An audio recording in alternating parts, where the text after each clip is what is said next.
Canada has the distinction of being the least corrupt government in the Americas as measured by the Corruption Perceptions Index. Canada's 2023 score of 76 is the first improvement after a slow decline to 74 in 2022 from Canada's highest score of 84 in 2012, when the current version of the index was introduced. Conflicts of interest within government, tax evasion, and the ease in which money can be laundered, too, are among some of the leading factors of corruption in Canada. Canada ranks at the bottom of the bribery fighting rankings with little or no enforcement of anti-bribery measures. 3. The 2014 Ernst & Young Global Fraud Survey found that 20% of Canadian executives believe bribery and corruption are widespread in this country. 4. Poor enforcement of anti-corruption laws is evident as seen in the recent case against SNC-Lavalin, a Canadian construction company which allegedly paid $48 million in bribes to Libyan officials. 5. And has resulted in the resignation of several members within Prime Minister Justin Trudeau's cabinet. 6. Corruption by region. Les remords d'Alri. Translation. Remorse of the country. Edit. The Ontario Liberal Party, under leader and Ontario Premier Kathleen Wynne, was involved in corruption cases that included bribery during elections. 7. Prominent Liberal Party fundraiser Jerry Lowy Jr. was charged by the Ontario Provincial Police, OPP. 8. And was later acquitted. The Royal Canadian Mounted Police alleged that the Ontario Provincial Police Association union leaders committed fraud and are guilty of money laundering and corruption. These included President James Jim Christie, Vice President Martin Bain, and Chief Administrative Officer Carl Walsh. The charges include unusual investment of union money in condos in the Bahamas, formation of a company to provide exclusive travel services for both union business and personal travel by members, formation of a consulting company that billed the union $5,000 per month, and 4. Questionable vacation and travel expenses billed to the union.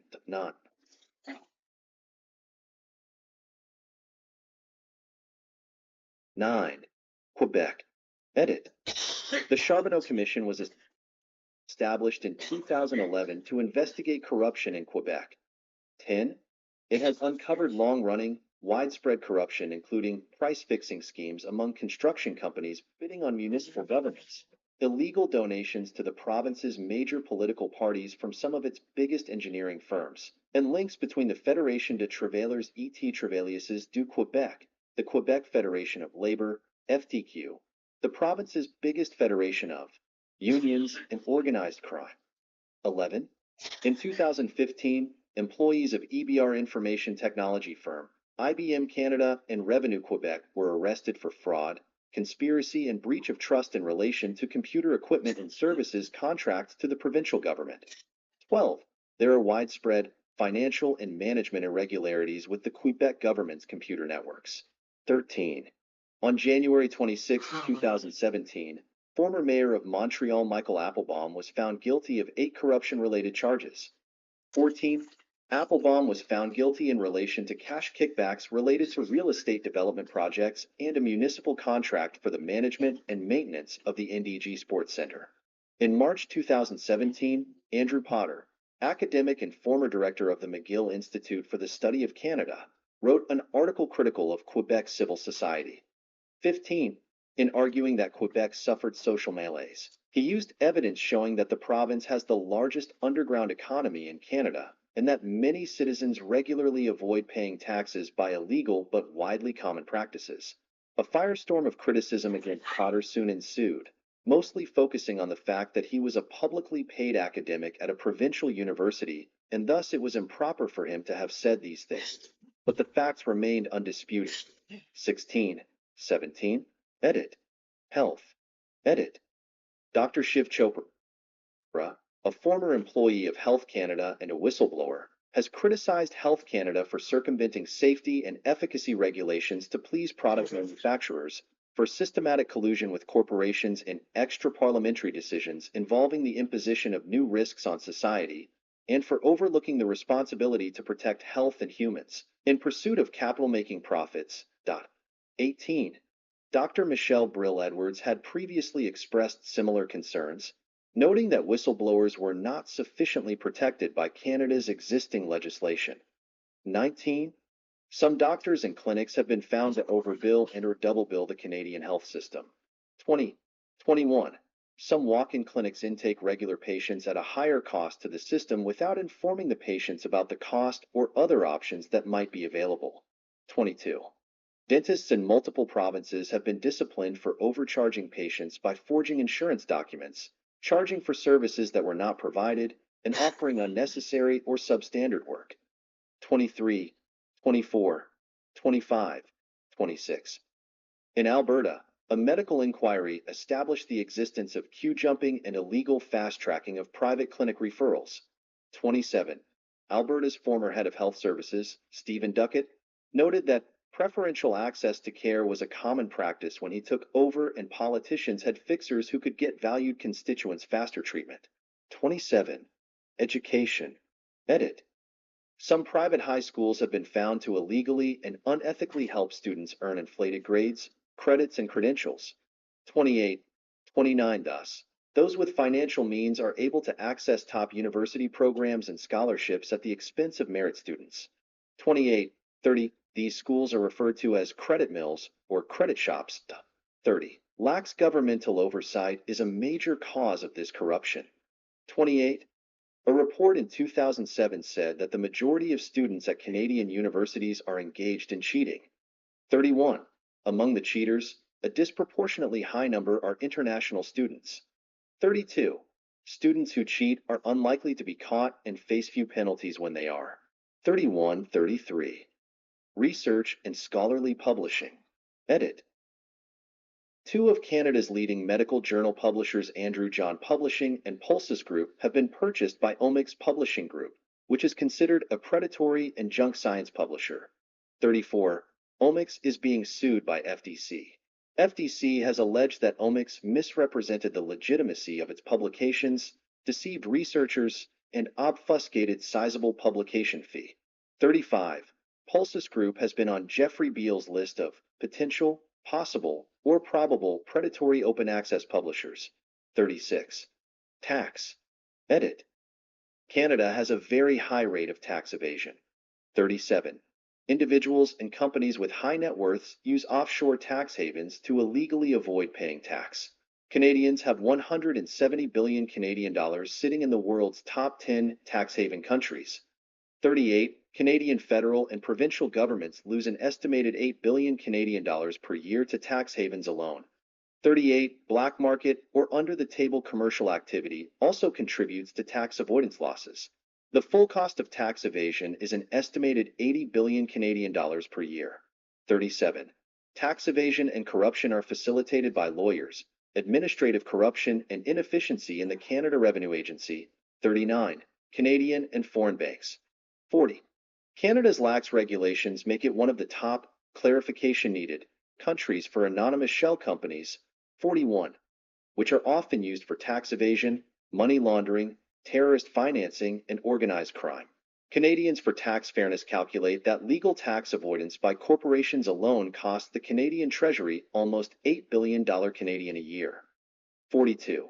When they calculated the 2015 numbers, they found that corporations and individuals combined sent 40 billion Canadian dollars of declared assets to tax havens, and the 10 most popular alone now held 270 billion Canadian dollars Canadian in assets. 43. Highly reputed multinational accounting firm KPMG has been accused by the Canada Revenue Agency of offering tax evasion schemes as products to its clients.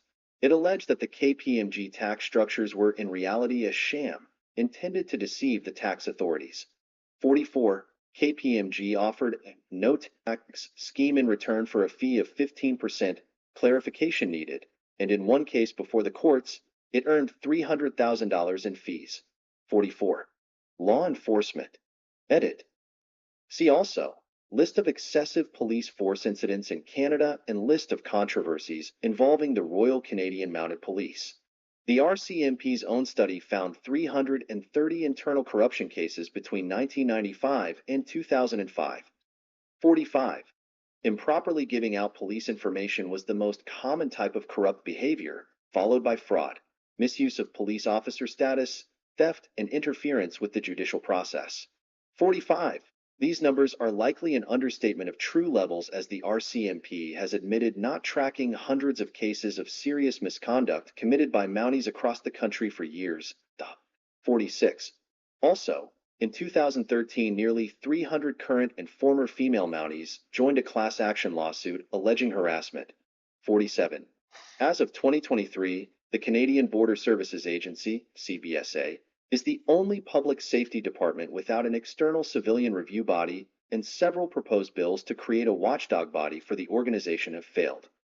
48. Each year, the CBSA conducts hundreds of internal investigations into allegations of employee misconduct, including sexual harassment, missing money, and criminal associations. 49. 50.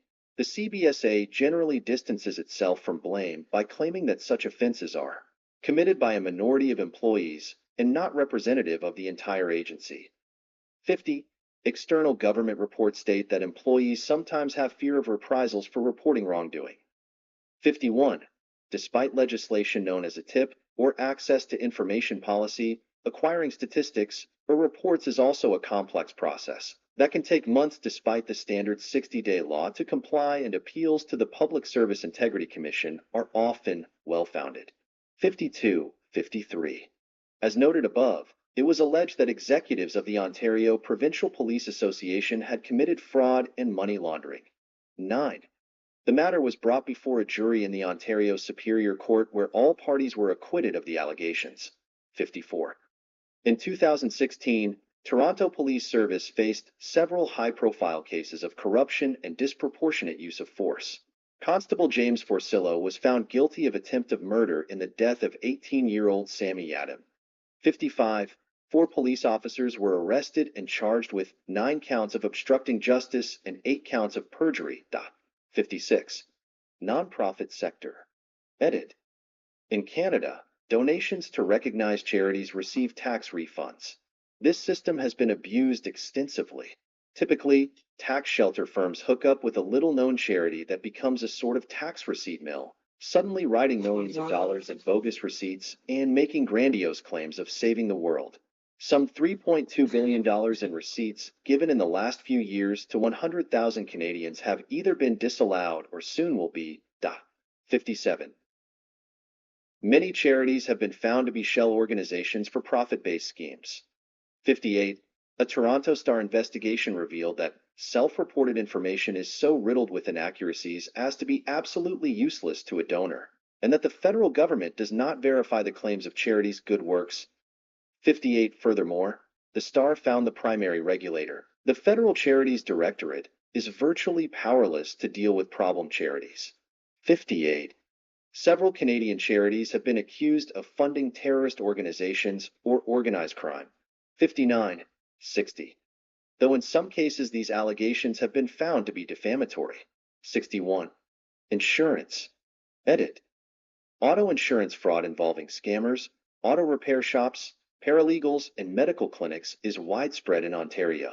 It is estimated that the auto insurance fraud costs Ontario drivers $1.3 billion per year. 62. Other forms of insurance fraud are also relatively common, including that related to homes and property, and disability and workers' compensation, which anecdotal evidence, at least, suggests is rife with abuse and fraud. An investigation into insurance scams in Peel Region revealed that 3 Peel regional police officers colluded with a tow truck operator and fraudster in staging accidents that stole nearly $1 million from insurers. 63. Fraudulent accident reports were provided by a veteran officer, while other officers were involved in tipping off tow truck drivers of the accident locations. 63. Driver's licensing. Edit. Canadian provinces mandate written and road tests, graduated licensing, to obtain license to drive automobiles. Truck drivers must undergo specialized training and obtain a commercial license. Some provinces, such as Ontario, have privatized driver's licensing, while others offer it as a public service. There exists corruption at various levels of driver's licensing. A dangerous corruption is when non-qualified people obtain fake driver's licenses by bribing licensing officers, which are then used for various illegal purposes such as to obtain credit, make insurance claims, etc. 64. 65. Issuing of fake in-class driving lesson certificates is another scam related to obtaining licensing. In-class driver lesson certificates are used to get discount rates from insurance companies. A Toronto Star investigation found that the truck driver testing center is letting learners earn their licenses without being required to drive on a major expressway. 66. Furthermore, many driving schools offer in-vehicle lessons even though they are not authorized by the province to do so. 66. 67. Real estate. Edit. Fraud and corruption is committed by all parties at all levels in the real estate sector. Buyers, sellers, realtors, developers, lawyers, mortgage brokers, and banks have been implicated in various fraud and corruption cases.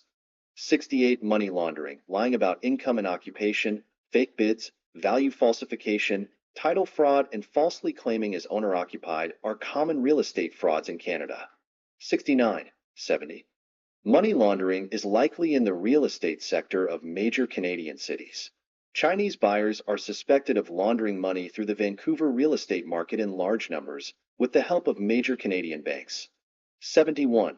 According to the Globe and Mail investigation, some Canadian banks allow wealthy Asian investors to skirt Chinese law by helping them bring in large amounts of money, which is then often used to buy real estate in Vancouver. 72. A report by the Financial Transactions and Reports Analysis Centre of Canada indicates dramatic underreporting of large cash transactions and suspicious transactions in the Vancouver real estate sector. 71. In 2012, Equifax uncovered $400 million of mortgage fraud in Canada, which experts suspect represents only a fraction of the cheating taking place in the country's real estate market. 73. The Panama Papers leak of documents from the law offices of Mossack Fonseca brought to light a rather high level of referrals by Canadian banks to the Panamanian offshore specialist. The Royal Bank of Canada, RBC, sent 370-plus clients to Mossack Fonseca over the years, for example, but they underlined that the bank did not help its customers to avoid taxes or hide income. We have an extensive due diligence process. RBC works within the legal and regulatory framework of every country in which we operate, said a bank spokesman. 74. RBC CEO David McKay said the bank will review the documentation for those 4 decades in order to address any problems. 75.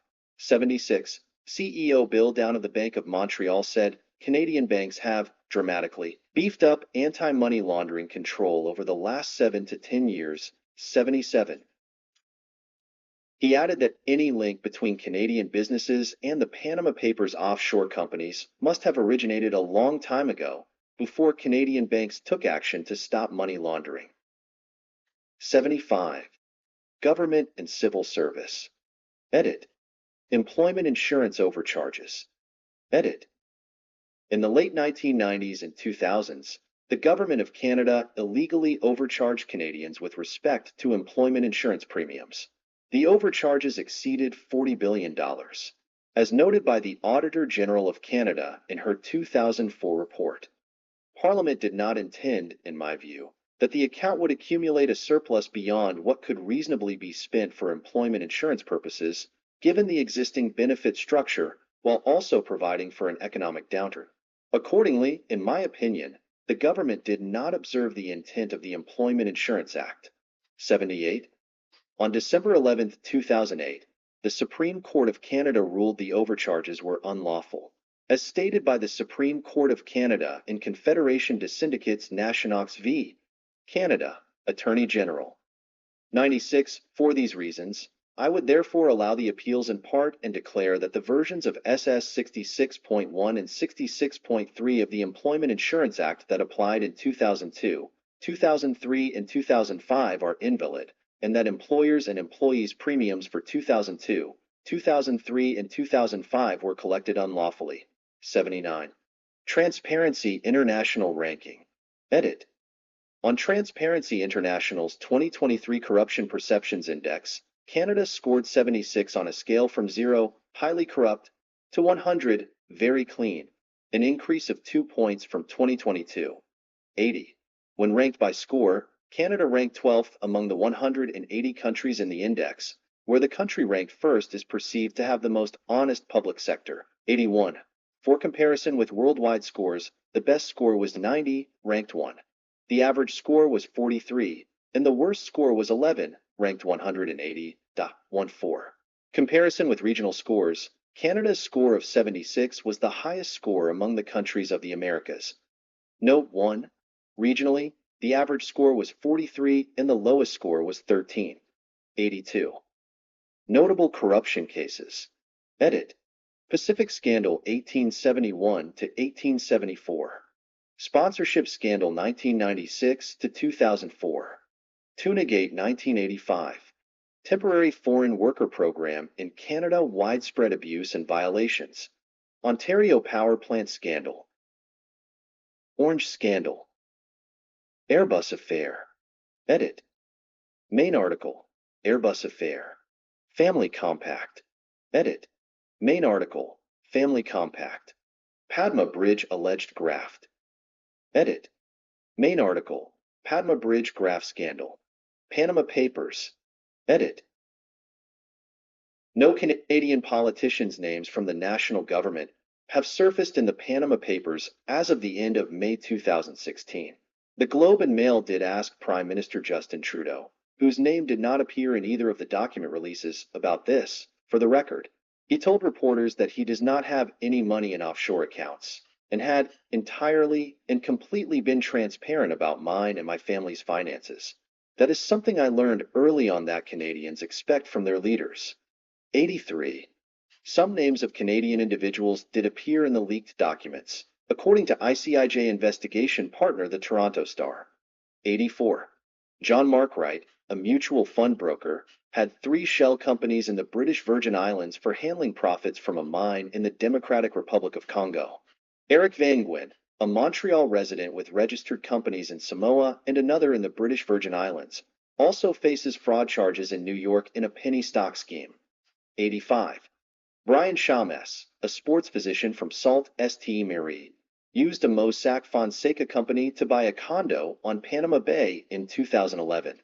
Eric Mark Levine, who operates fitness clubs in Asia and has registered at least 15 companies in the BVI through Mossack Fonseca. The Thai Anti-Money Laundering Office froze some of his business assets following fraud allegations. Levine responded with a defamation suit. Former Newfoundland Cabinet Minister Chuck Fury incorporated in Panama to buy a condo in 2008. He no longer has overseas holdings, he said. Canadians for Tax Fairness has calculated that legal tax avoidance by corporations alone cost the Canadian Treasury almost $8 billion Canadian a year. 86. When it calculated the 2015 numbers, the group found that corporations and individuals combined sent $40 billion of declared assets to tax havens, and the 10 most popular tax havens alone now held $270 billion Canadian in assets. 43. Paradise Papers. Edit. More than 3,000 Canadian names, including 3 former prime ministers, current Liberal Party operatives, a hockey team, trusts, foundations, and individuals are identified in the Paradise Papers relating to offshore accounts. 87. 88. The documents link Stephen Bronfman, the chief Liberal Party fundraiser and close aide to Prime Minister Justin Trudeau, to tax avoidance schemes. 89. Tax expert Marwa Rizki has noted that if these documents are proven accurate, they contain the smoking gun linking Stephen Bronfman to illegal tax sheltering/avoidance. 90. Sinoforest alleged fraud. Edit. Main article. Sinoforest Corporation fraud allegations. Somalia Affair. Edit. Main article. Somalia Affair. Edit. At the Charbonneau inquiry, an ex-construction boss said that for years, 3% of the value of all contracts he received from the city of Montreal went to the mayor's party, and another 1%, known as La Taxe à Surprenant, went to a city official. 3. In 2009, the president of the construction division at SNC-Lavalin, SNC, was told that his firm's proposal to build McGill University's new super hospital was faulty. However, someone on the McGill University Health Center, MUHC, had illegally given him a copy of the OHL Consortium architectural drawings, which were favored by the clinicians. Charles Chebel, who at the time was working under Ben Issa and has since replaced him as head of construction for SNC, testified in May 2014 that Riyad bin Issa told him to incorporate the OHL design into a hasty revision of SNC's plan. Chebel apparently demurred, and then was called to a meeting by then CEO Pierre Duheim where he claims to have been instructed to plagiarize the OHL design. Ben Issa and Duheim allegedly arranged payments of $22.5 million to Muck CEO Arthur Porter and his right-hand man Yanai Elbaz in exchange for ensuring SNC won the $1.3 billion contract. 4. The contract was awarded to SNC in July 2010, and by the end of 2011, Porter had resigned all of his positions of public trust, and in February 2013 the police issued a warrant for his arrest. 5. Porter has since absconded justice for fraud, conspiracy to commit government fraud, abuse of trust, secret commissions, and laundering the proceeds of a crime related to the construction of the super hospital, but he is fighting extradition from a Panama jail cell. 6. In September 2012, American FBI agent Joseph Pistone, known for his undercover work with the Bonanno crime family, testified at the Charbonneau Commission as an expert witness regarding mafia infiltration of U.S. labor unions in the construction industry. 7. Witnesses detailed a system of bid rigging that saw a cartel of engineering and construction firms obtain public contracts from the city of Montreal in exchange for political donations. Collusion in the construction industry extended across the river to the city of Longueuil, testified Yves Cadotte, who was in 2014 Senior Vice President and General Manager of SNC's Transport, Infrastructure, and Buildings Division. The trick was for the politicians to solicit envelopes and briefcases of cash that were not directly related to the contracts for which tenders were requested, in order by that artifice to be able to skirt anti-bribery laws. Cadotte said the other engineering companies that were part of Longueuil's system at the time were Genivar Incorporated, Dessau, Group SM, and SEMA Plus.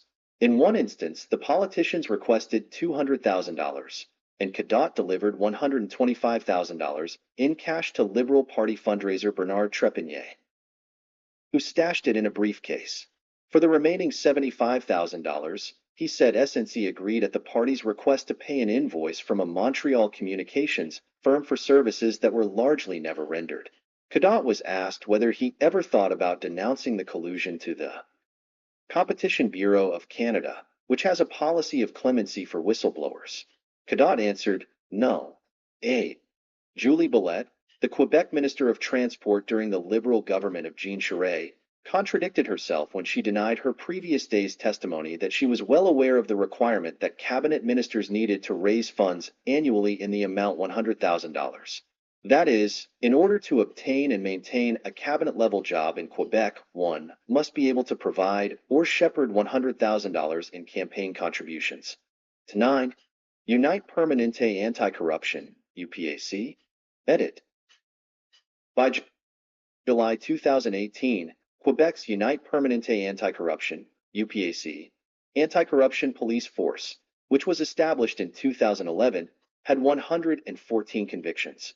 UPAC prosecutors had laid criminal charges against 331 people and companies. 10. The UPAC undertook investigations stemming from testimonies from the Charbonneau Commission.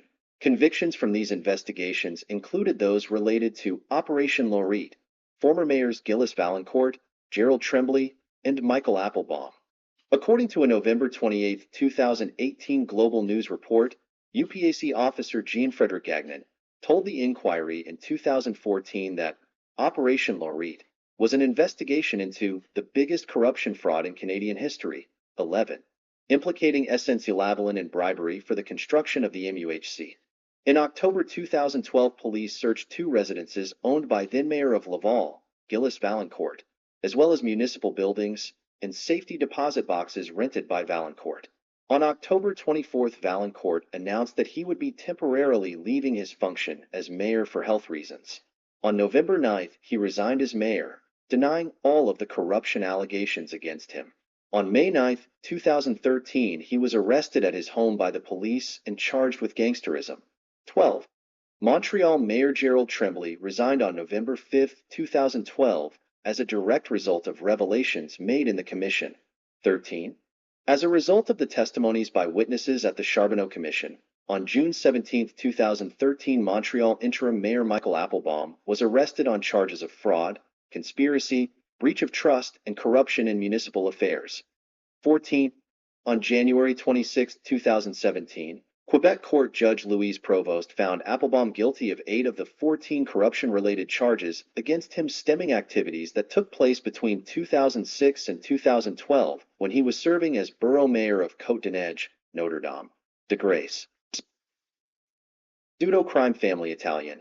Rizzuto is an Italian-Canadian organized crime family based in Montreal, Quebec, whose activity covers most of southern Quebec and Ontario. 4. The Federal Bureau of Investigation, FBI, in the United States considers the family a faction of the Bonanno crime family of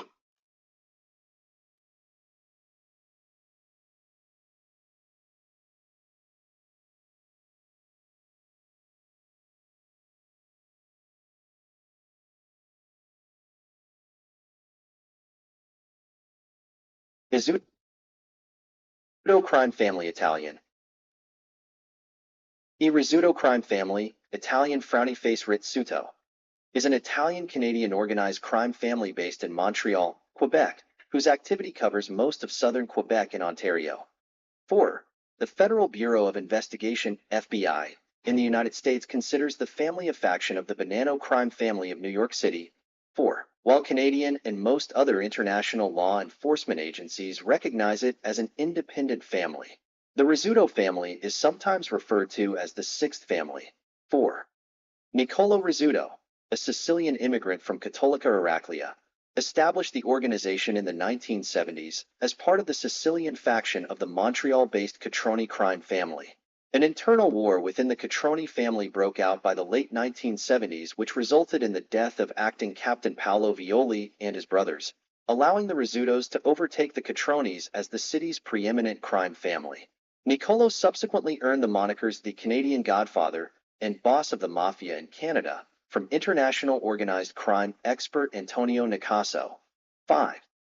Niccolo's son Vito was imprisoned between 2007 and 2012 for murders in which he participated in 1981, causing a power struggle among criminals in Montreal.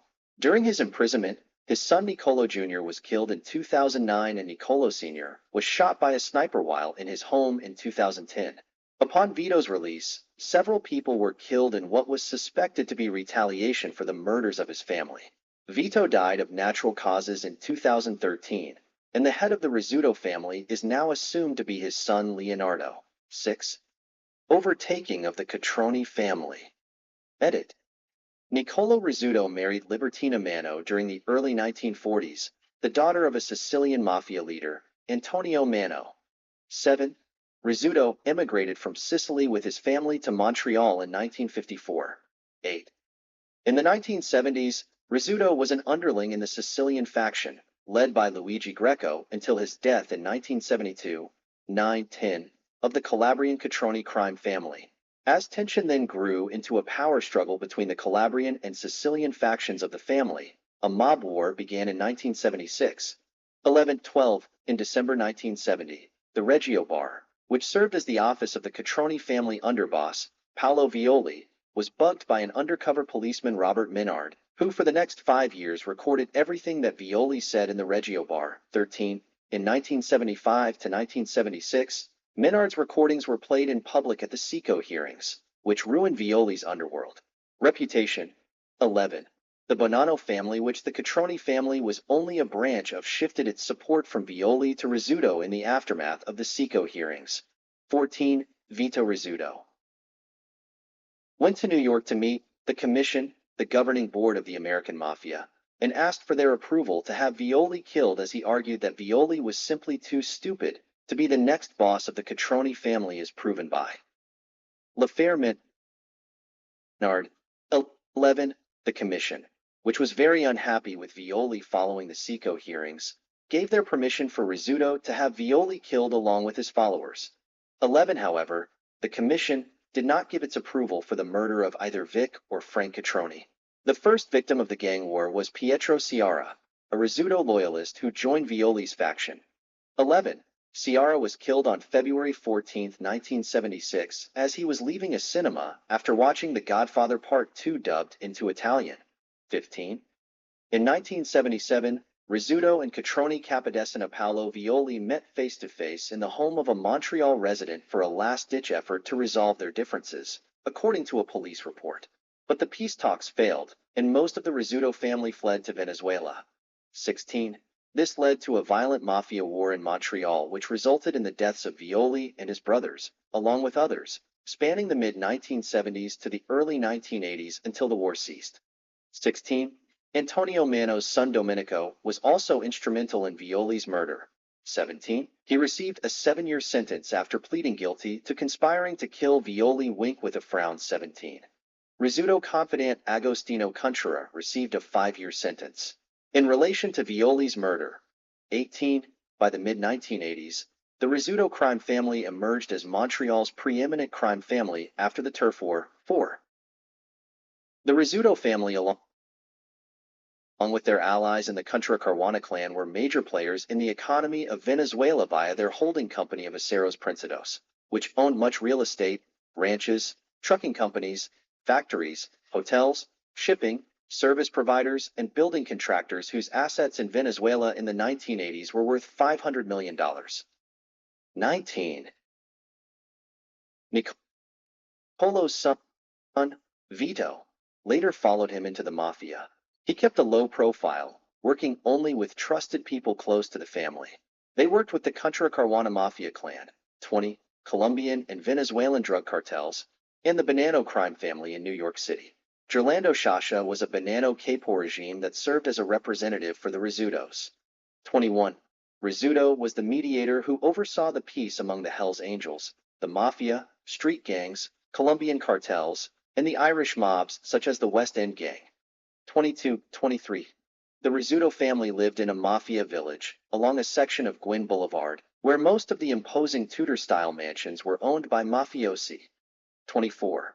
The Rizzuto family and their allies in the Contra Caruana clan were more cosmopolitan than the Catroni family, as Peter Edwards, the crime correspondent of the Toronto Star, noted. They lived on a grandiose international scale, driving BMW 732i's and Mercedes-Benz 500 SELs and owning English country mansions with names such as Broomfield Manor and The Hook. Their children kept away from the old neighborhood and attended well-heeled private schools such as Selwyn House, with the offspring of more mainstream capitalists. 25. In the 1980s, Vito's French-Canadian right-hand man, Reynaud Desjardins, along with Gerald Hiscock and Michel Roudier, were involved in smuggling drugs via Newfoundland. 26. Taking advantage of the high unemployment rate in the Newfoundland fishing industry, the Rizzuto family employed the fishermen to use their boats to smuggle drugs from Turkey into Montreal, with the fishermen being paid between $17,000 and $25,000 per voyage. 26. In October 1987, the Royal Canadian Mounted Police seized one fishing boat, the Charlotte Louise, that was carrying 17 tons of Turkish hashish. 26. Vito Rizzuto, Desjardins, Hiscock, and Rothier were all charged with conspiracy to smuggle drugs, but the judge at the trial excluded much of the wiretap evidence. 26. The trial ended in an acquittal for all of the accused on November 8, 1990. 26. In 1995, a document from the Service de Police de la Ville de Montreal stated, if sold on the street, the cocaine, hashish, marijuana, and heroin seized in Canada in 1993 alone would have earned criminals between $1.50 and $4 billion. Amounts seized correspond to about 10% of imports. 27. The same document estimated that Quebec organized crime groups made profits of $30 billion in 1993, with the Mafia and the Hells Angels taking the largest share. 27. Between 1988 and 1995, Quebec-based organized crime groups were responsible for 90% of all the cocaine and hashish seized in Canada. 27. Canadian Mafia journalists Lee Lamott and Adrian Humphreys dubbed the Rizzuto clan the Sixth Family to describe them on an equal footing with the 5 families of Cosa Nostra in New York, according to the book The Sixth Family.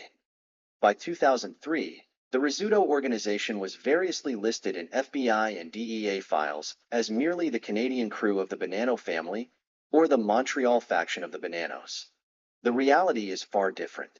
The territory under its control is huge. More than 1 million square miles of Quebec and Ontario directly fall under its influence, an area larger than 1/4 the size of the entire United States. It includes major cities, the busiest border crossings between the US and Canada, and many mature mafia clans that are, by and large, cooperating under the Sixth Family's banner. Where American mafia bosses controlled criminal activity in portions of a city or a New York borough, or the criminal activity in an industrial or commercial sector, such as construction or New York's garment district, the Sixth Family was an enterprise with a true global reach. The Sixth Family had outpaced any crew in the Bonanno family and, indeed, man for man, dollar for dollar, had eclipsed the family as a whole. The nucleus of the Montreal-based Sicilian Mafia comprises hundreds of soldiers and associates, says a Canadian police report drafted in 2004. Those who merely do business with the Sixth Family or work with them in short-term ventures are not included in this. Neither, generally, are the businessmen who do mostly non-criminal favors for the organization. 28. In 1996, the firm of Olifa's Marketing Group, OMG, was founded in Vaughan by Salvatore Olividi, 29, a recycling/garbage company. Two of the men on OMG's board of directors had mafia associations. Wink with a frown. 30. Giancarlo Serp had been a business partner of Ennio Mora. 30. Another board member, Frank Campoli, was the first cousin to Giovanni Rizzuto, the wife of Vito Rizzuto, and was a guest at the wedding in 1995 of Nick Rizzuto Jr. 30. Giovanni Rizzuto and her 3 adult children, namely Nick Rizzuto, Leonardo Rizzuto, and Libertina Rizzuto, collectively owned shares worth $1.6 million in OMG. 31.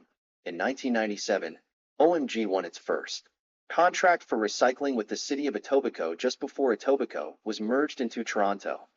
30. OMG then took the recycling contract for all of Toronto. 32.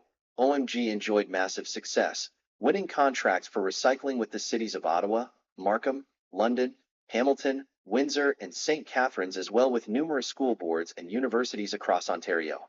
30. On May 30, 2002, Vito Rizzuto was arrested for drunk driving in a blue Grand Cherokee Jeep that belonged to OMG. 33. An investigation by journalists from La Presse revealed that Rizzuto, who had no official role with OMG, routinely drove OMG vehicles such as the Jeep. 29. In February 2010, an audit by the Canada Revenue Agency revealed that Rizzuto's wife and children were major shareholders in OMG, leading to the Rizzutos to sell their share to Olividi despite his claims not to know who the Rizzutos were. 31.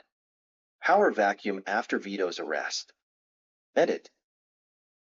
After consolidation of their power in the 1990s, the Rizzutos became overexposed and overextended. The first major blow to the family was the murder of their Toronto agent Gaetano Panepinto by the Ndrangheta hitman Salvatore Colati on October 3, 2000. 34. Though the murder had been sanctioned by Rizzuto, who withdrew his protection of Panepinto, meaning that Panepinto could be killed without fear of revenge by the Rizzuto family. The fact that the family had not taken action themselves against Panepinto for unsanctioned murders damaged its image in the underworld. 34. The journalists, Peter Edwards and Antonio Nicasso, wrote, "The murder marked a rare lapse in Vito's judgment and a subtle turning point in his fortunes. It would have been far better to take action himself against Panepinto if he needed to sacrifice his lieutenant. By bending to the pressure of the Italian team that visited him, Vito had further legitimized the Ndrangheta on the streets and undermined his own security."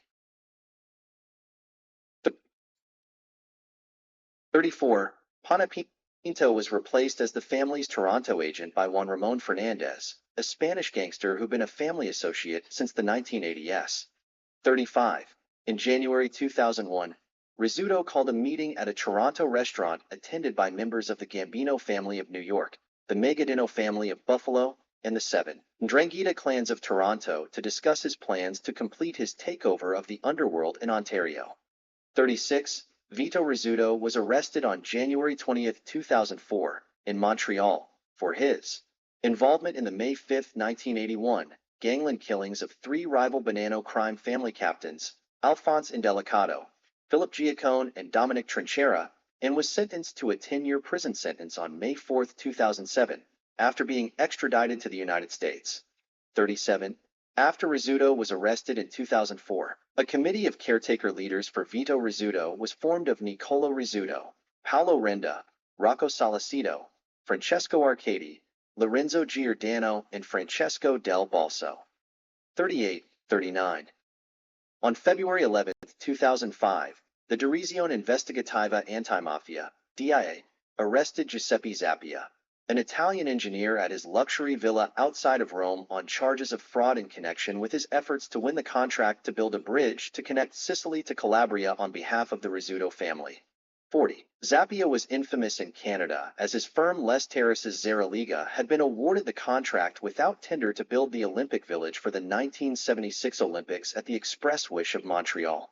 Mayor Jean Drapeau. 41. The Olympic Village that Les Terraces Zeraliga built cost the city of Montreal $100 million, which was 3 times the cost projected, and Zappia ended up facing 27 counts of fraud, extortion, and paying bribes in connection with the Olympic Village fiasco. 42. Zappia returned to Italy and became a billionaire by construction projects in the United Arab Emirates, Saudi Arabia, Kuwait, and Libya, though there were complaints about cost overruns in his Middle Eastern projects.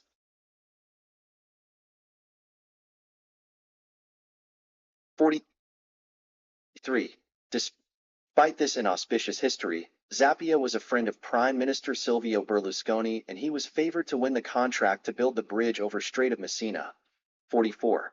As part of the same investigation, Italy filed an extradition request with Canada for Vito Rizzuto to send to Italy to face charges of fraud and money laundering. 40. Likewise, as part of the same investigation, Italy had also filed an extradition request with the United Kingdom for Shivalingam Siva Bhavanandan, a Sri Lankan businessman living in London, with France for Hakim Hamoudi of Paris, who was accused of being the messenger between Zappia and Rizzuto, and with Canada for the extradition of Filippo Rainieri, a building manager in Montreal and a Rizzuto family member. 42.